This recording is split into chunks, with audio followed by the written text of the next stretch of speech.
नमस्कार दोस्तों, स्वागत है आपका अपना YouTube channel online digital class में। आज हम लोग भारतीय संविधान की अनुसूची के बारे में जानेंगे दोस्तों। इसके बारे में हम लोग आज पढ़ेंगे दोस्तों, और साथ ही साथ इसको याद भी करेंगे दोस्तों कि कौन कौन से अनुसूची में कौन कौन से विषय है दोस्तों। इसके बारे में हम लोग आज जानेंगे। और यह SSC, railway, NTPC, group D, state PSC, UPSC, all type competitive exam के लिए बहुत ही ज़्यादा महत्वपूर्ण टॉपिक है दोस्तों। अनुसूची, भारतीय संविधान की अनुसूची, यहाँ से क्वेश्चन पूछा ही जाता है। तो चलिए स्टार्ट करते हैं दोस्तों। अगर अनुसूची के बारे में देखें मूल संविधान में दोस्तों, तो मूल संविधान में सिर्फ 8 ही अनुसूची थी, और वर्तमान में देखें तो वर्तमान में 12 अनुसूची है दोस्तों। 12 अनुसूची है भारतीय संविधान में। अगर मूल संविधान में देखें दोस्तों, तो मूल संविधान में सिर्फ 8 ही अनुसूचियाँ थी। तो सबसे पहले देखते हैं दोस्तों, प्रथम अनुसूची देखें, पहला अनुसूची। तो पहले अनुसूची में है दोस्तों भारतीय संघ राज्यों और संघ शासित प्रदेशों के नाम और उसके क्षेत्रों के बारे में उल्लेख दिया गया है दोस्तों, प्रथम अनुसूची में दोस्तों।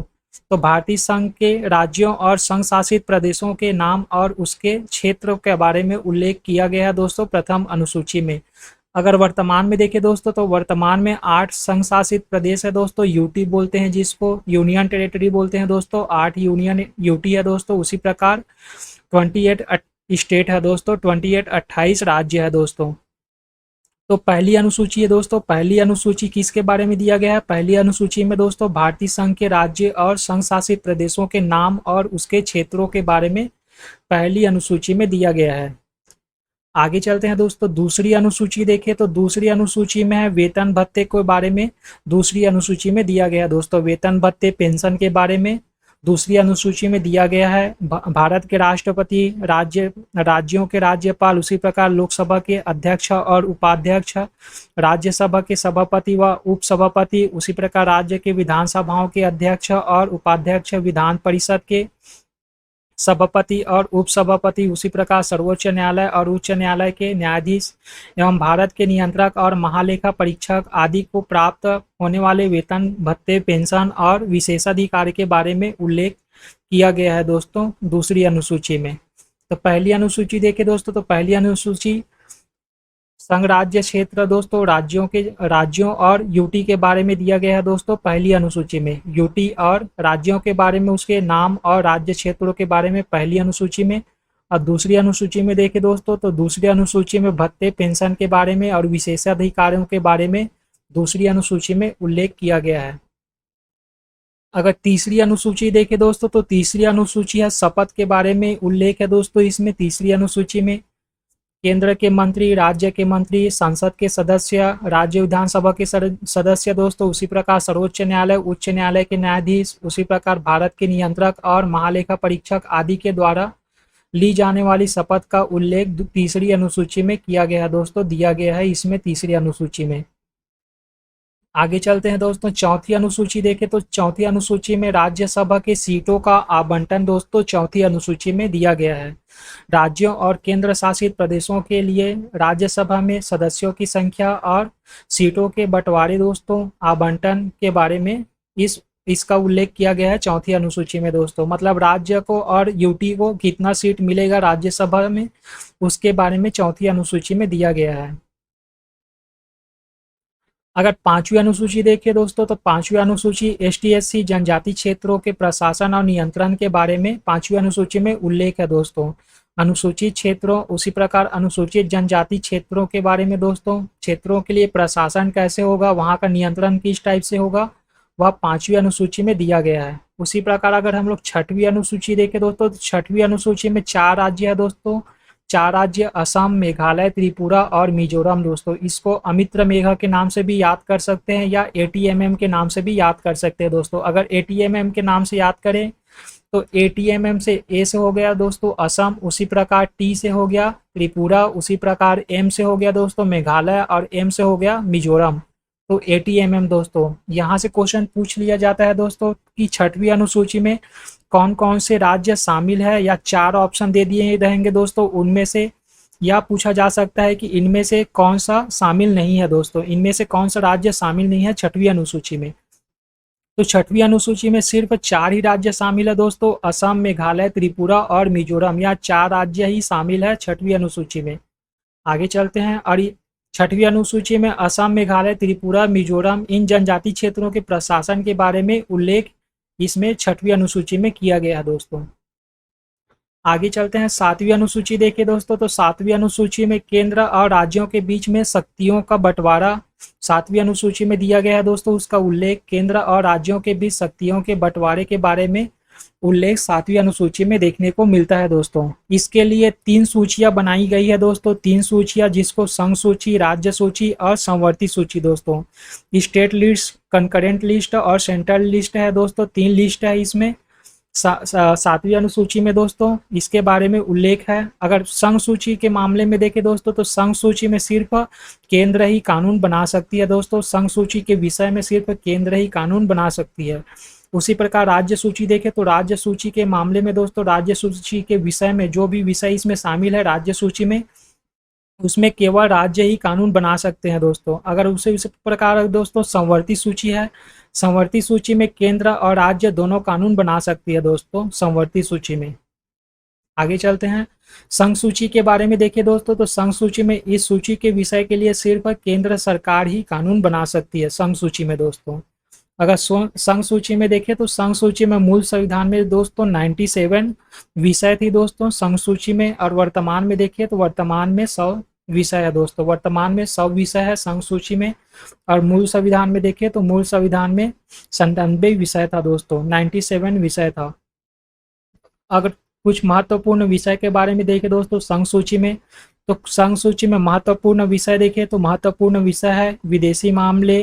विदेशी मामलों में दोस्तों केंद्र ही इसमें कानून बना सकते हैं। उसी प्रकार युद्ध और शांति के मामले में जो भी नियम और उसके कानून बनाने का अधिकार सिर्फ केंद्र के पास है दोस्तों। उसी प्रकार देश के प्रतिरक्षा, रेल के मामले में दोस्तों, उसी प्रकार बैंकिंग, मुद्रा, परमाणु शक्ति, इन सभी, इसके अलावा और भी है दोस्तों, और भी विषय है, कुल 100 विषय है, तो इन सभी में केंद्र ही कानून बना सकते हैं। उसी प्रकार राज्य सूची देखें तो दोस्तों, तो राज्य सूची के विषयों में सिर्फ राज्य सरकार ही कानून बना सकते हैं। तो राज्य सूची में देखें तो राज्य सूची में अगर मूल संविधान में देखें दोस्तों, तो मूल संविधान में 66 विषय थी दोस्तों, लेकिन वर्तमान में देखें तो वर्तमान में सिर्फ 61 विषय शामिल है दोस्तों राज्य सूची में। अगर महत्वपूर्ण विषय देखें दोस्तों इसका, तो पुलिस है, जेल है, कृषि, स्वास्थ्य, स्थानीय प्रशासन आदि के बारे में सिर्फ राज्य सरकार इसमें कानून बना सकती है दोस्तों।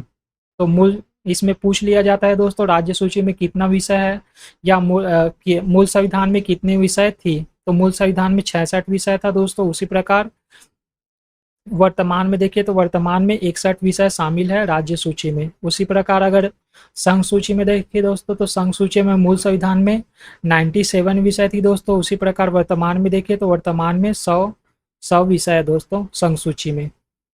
आगे चलते हैं समवर्ती सूची देखें दोस्तों, तो समवर्ती सूची में दोस्तों इस विषय में राज्य भी कानून बना सकती है। उसी प्रकार सेंट्रल, केंद्र भी इसमें कानून बना सकते हैं इन विषयों में। अगर मूल संविधान में देखें दोस्तों, तो मूल संविधान में 47 विषय थी दोस्तों, लेकिन वर्तमान में देखें तो वर्तमान में 52 विषय है दोस्तों।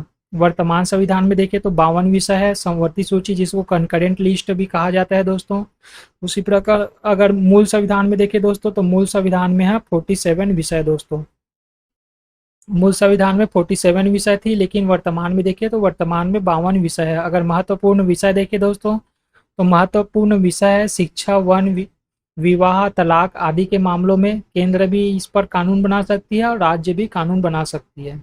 आगे चलते हैं 8वीं अनुसूची देखिए दोस्तों, तो 8वीं अनुसूची भाषाओं से रिलेटेड है दोस्तों। संविधान द्वारा मान्यता प्राप्त भाषाओं के बारे में उल्लेख 8वीं अनुसूची में मिलती है दोस्तों।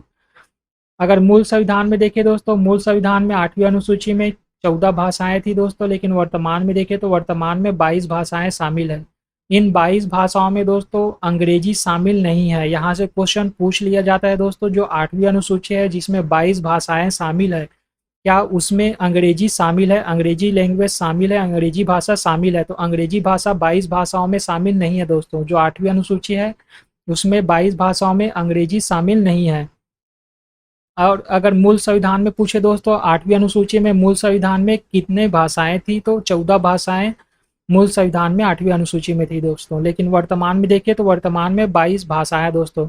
14 पहले भाषाएं थी दोस्तों, उसके बाद 8 ऐड किए गए, तो 22 कुल भाषाओं की संख्या 22 हो गया 8वीं अनुसूची में। तो उन 8 जो 8 भाषाएं हैं दोस्तों उसको अलग अलग टाइम में उसको अलग अलग टाइमिंग में जोड़ा गया है दोस्तों इसमें। तो उसको देखते हैं कौन कौन से कॉन्स्टिट्यूशन अमेंडमेंट के जरिए इन भाषाओं को जोड़ा गया है। तो सबसे पहले देखिए दोस्तों, तो सबसे पहले है सिंधी भाषा। तो सिंधी भाषा भाषा को दोस्तों 21st कॉन्स्टिट्यूशन अमेंडमेंट 1967 में जोड़ा गया था दोस्तों। सिंधी भाषा को 21वें संविधान संशोधन अधिनियम 1967 में जोड़ा गया था सिंधी भाषा को।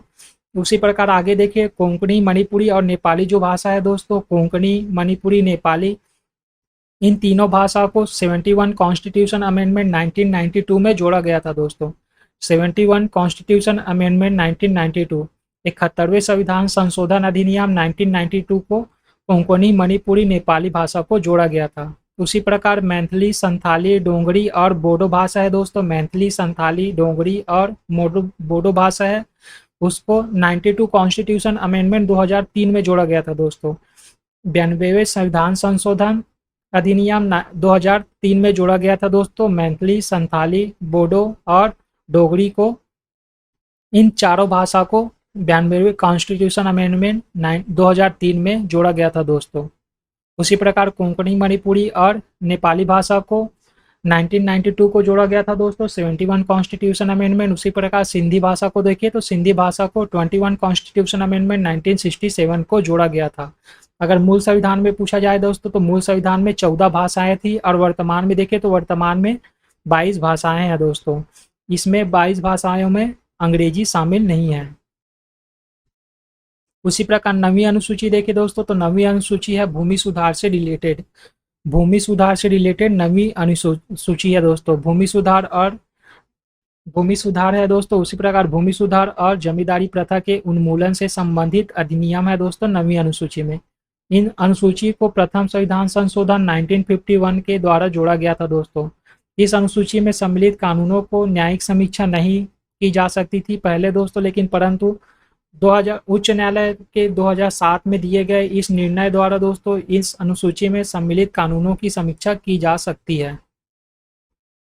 तो 9वीं अनुसूची भूमि सुधार से रिलेटेड है दोस्तों। आगे चलते हैं 10वीं अनुसूची के बारे में देखें दोस्तों, तो 10वीं अनुसूची में दल बदल विरोधी कानून जो है दोस्तों, दल बदल से संबंधित कानून के बारे में उल्लेख है 10वीं अनुसूची में। दल बदल से संबंधित नियमों के बारे में जो उल्लेख है दोस्तों 10वीं अनुसूची में है।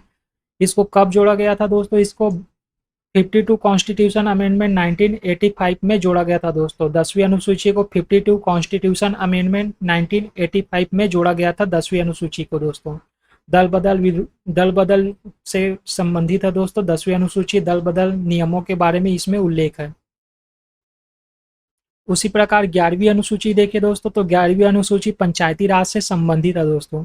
11वीं अनुसूची पंचायती राज से संबंधित है और इस अनुसूची को कब जोड़ा गया था इसको देखें दोस्तों, तो 11वीं अनुसूची को 73 कॉन्स्टिट्यूशन अमेंडमेंट में जोड़ा गया था दोस्तों 1993 में। 1993 में 73 कॉन्स्टिट्यूशन अमेंडमेंट के जरिए दोस्तों पंचायती राज को 11वीं अनुसूची को संविधान में जोड़ा गया था दोस्तों। तो 11वीं अनुसूची को 73 कॉन्स्टिट्यूशन अमेंडमेंट 1993 को जोड़ा गया था दोस्तों। अगर इसमें विषयों की संख्या देखें 11वीं अनुसूची में पंचायती राज में विषयों की संख्या देखें तो विषयों की संख्या है 29 दोस्तों। 29 विषयों की संख्या है पंचायती राज में। उसी प्रकार आगे देखते हैं दोस्तों 12वीं अनुसूची। तो 12वीं अनुसूची नगर पालिका से रिलेटेड है दोस्तों। नगर पालिका से रिलेटेड है 12वीं अनुसूची। नगर पालिका के उत्तरदायित्व, शक्ति और प्राधिकारों से संबंधित नियमों और कानूनों के बारे में उल्लेख है 12वीं अनुसूची में दोस्तों। अगर नगर पालिकाओं में दोस्तों 12वीं अनुसूची में विषयों की संख्या देखें तो विषयों की संख्या 18 है दोस्तों। और इसको कब जोड़ा गया था 12वीं अनुसूची को संविधान में दोस्तों? तो संविधान में इसको 74 कॉन्स्टिट्यूशन अमेंडमेंट करने के बाद इसको जोड़ा गया था दोस्तों। 74 कॉन्स्टिट्यूशन अमेंडमेंट में 12वीं अनुसूची को जोड़ा गया था दोस्तों पॉलिटी में, संविधान में दोस्तों। और अगर इसमें विषयों की संख्या देखें तो विषयों की संख्या 18 है दोस्तों। एक बार पूरी अनुसूची को रिवाइज कर लेते हैं दोस्तों शॉर्ट फॉर्म में इसको रिवाइज कर लेते हैं। तो सबसे पहली अनुसूची देखें दोस्तों, तो सबसे पहली अनुसूची है संघ राज्य और यूटी के बारे में दोस्तों। संघ राज्य दोस्तों और यूटी के बारे में, उसके नाम और क्षेत्रों के बारे में इसमें उल्लेख दिया गया है दोस्तों।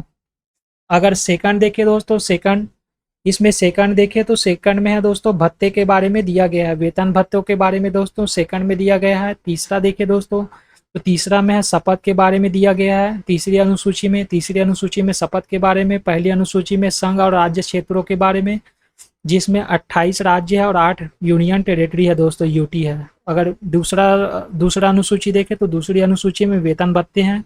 तीसरी अनुसूची देखें दोस्तों तो तीसरी अनुसूची में शपथ है। उसी प्रकार चौथी अनुसूची देखें दोस्तों तो चौथी अनुसूची में राज्यसभा के सीटों का आवंटन दोस्तों उसके बारे में दिया गया है चौथी अनुसूची में। पांचवी अनुसूची में देखिए दोस्तों तो पांचवी अनुसूची में एसटी एससी क्षेत्रों के बारे में, प्रशासन के बारे में दिया गया है।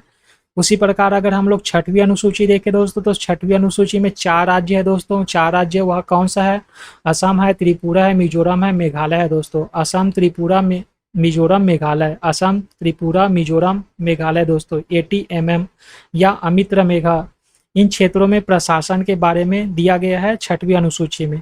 अगर सातवीं अनुसूची में देखें दोस्तों तो सातवीं अनुसूची में है केंद्र और राज्यों के बीच में शक्तियों का आवंटन दोस्तों, शक्तियों की बंटवारा। तो इसमें 3 लिस्ट दिया गया है। एक संघ सूची देखे दोस्तों, संघ सूची है, राज्य सूची है और संवर्ती सूची। 3 सूची दिया गया है, संघ सूची, राज्य सूची और संवर्ती सूची। उसी प्रकार 8वीं अनुसूची देखे दोस्तों तो 8वीं अनुसूची में है भाषाओं के बारे में दोस्तों। भाषाओं के बारे में दिया गया है 22 भाषाएं हैं जिसमें कि अंग्रेजी शामिल नहीं है दोस्तों। अगर मूल संविधान में देखिए तो मूल संविधान में 14 भाषाएं थी। तो 8वीं अनुसूची देखिए तो 8वीं अनुसूची भाषा से रिलेटेड है दोस्तों। उसी प्रकार 9वीं अनुसूची देखे दोस्तों तो 9वीं अनुसूची है भूमि सुधार से रिलेटेड। 10वीं अनुसूची देखे तो 10वीं अनुसूची है दल बदल से दोस्तों। उसी प्रकार 11वीं अनुसूची देखे तो 11वीं अनुसूची है पंचायती राज से दोस्तों, 73 कॉन्स्टिट्यूशन अमेंडमेंट 1993। और उसी प्रकार 12वीं अनुसूची देखे दोस्तों तो 12वीं अनुसूची है नगर पालिका के बारे में। नगर पालिका के बारे में 12वीं अनुसूची है दोस्तों, जिसको 74 कॉन्स्टिट्यूशन अमेंडमेंट के जरिए जोड़ा गया था। आज का क्लास यहीं पर ख़त्म करते हैं दोस्तों। वीडियो अच्छा लगे हो तो लाइक एंड कमेंट जरूर कीजिएगा। अगर चैनल पे नए हैं तो सब्सक्राइब जरूर कीजिएगा दोस्तों। Thank you.